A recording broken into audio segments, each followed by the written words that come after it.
But tonight's the night, of course, where we talk to the wonderful Megyn Kelly. So a little primer about some of the American issues happening right now.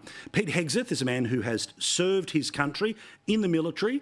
He's worked for many charities since, and of course, most recently has been on television. He was named, in a giant shock apparently, to people, to be the Defence Secretary under Donald Trump. And the problem is, lots of people don't like his record, and there's lots of stories about him both personally and, well, professionally before television, which are now starting to sink his chances.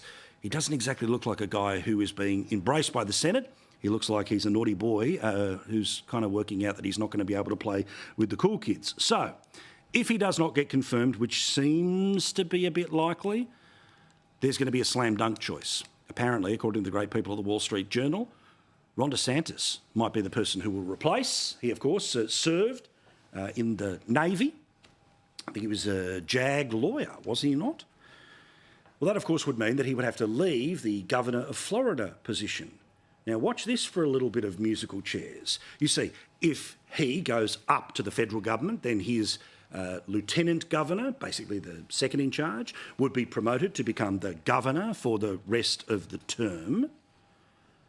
And it would be her job to name a successor to Marco Rubio, who is a senator from Florida, who is also making his way up to the big table, of course, as the Secretary of State, the chief diplomat for the United States, meaning that if the governor goes and the senator goes, then the lieutenant governor will have to name a new senator.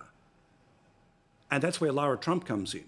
Now, remember, of course, Lara is not just the daughter-in-law, but also is the boss of the Republican Party, a party that won.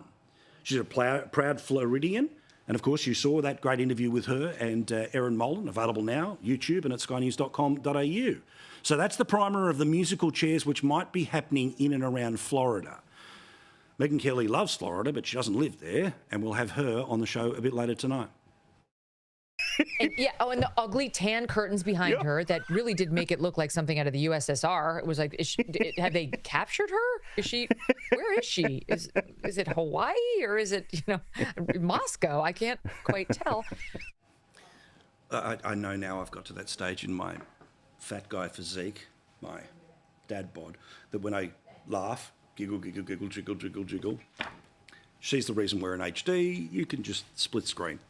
But we'll pay attention to everything she has to say a little bit later in the show.